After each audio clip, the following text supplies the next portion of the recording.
La raison d'être donc de cette thématique du droit de l'enfant dans l'environnement numérique est que c'est une thématique qui a été communiquée par le Comité africain d'experts sur les droits et le bien-être de l'enfant, qui est l'organe de traité chargé de la mise en œuvre de la Charte africaine des droits et du bien-être de l'enfant.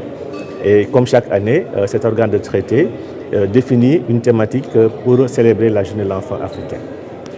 Et cette année, c'est donc l'environnement numérique en conformité avec les droits de l'enfant qui a été défini comme thématique.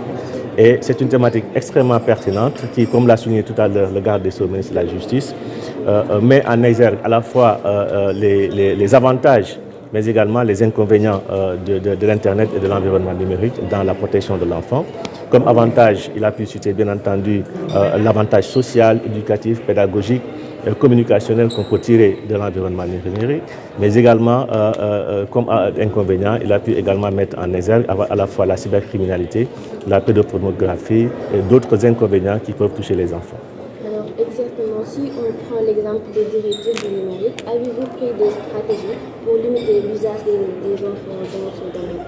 Voilà, comme vous le savez, le Sénégal est l'un des pays signataires de la Convention de Budapest, donc sur la protection de la cybercriminalité.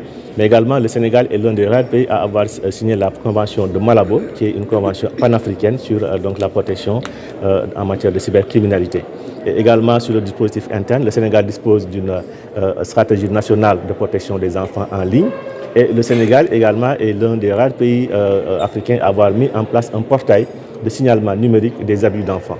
Et donc, le Sénégal également dispose d'institutions de lutte contre la cybercriminalité et la pédopornographie, en l'occurrence au niveau de la police et au niveau de la gendarmerie. Et nous avons également une institution dédiée, la CDP, la Commission nationale des données personnelles, qui protège les droits humains en général dans l'environnement numérique. Donc le Sénégal a assez d'outils vraiment pour à la fois encadrer l'usage du numérique dans le bon sens, mais également réprimer tout usage excessif du numérique, aussi bien dans le domaine des adultes que dans le domaine des enfants.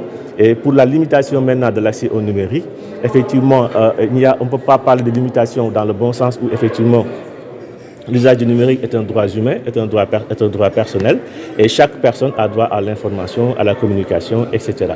Mais si nous constatons effectivement que dans l'exercice de ce droit, il y a des abus, effectivement, il y a des instances dédiées comme que je viens d'énumérer et qui pourront effectivement sévir.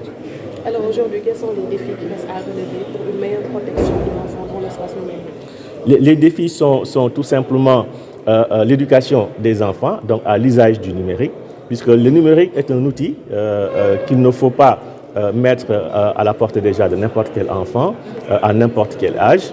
Mais également, lorsque l'enfant a accès au numérique, il est important que les institutions, mais également les parents, les communautés et les familles, les encadrent et les éduquent par rapport à cet outil qui peut à la fois être bénéfique et être néfaste. Donc c'est un problème d'éducation, d'encadrement pour que l'enfant qui utilise un appareil numérique donc sache effectivement qu'il peut en tirer un bon profit en allant bien entendu dans le bon sens et qui lui est interdit d'aller dans certains sites, dans certains domaines effectivement qui peuvent lui porter préjudice sans qu'il s'en rende compte.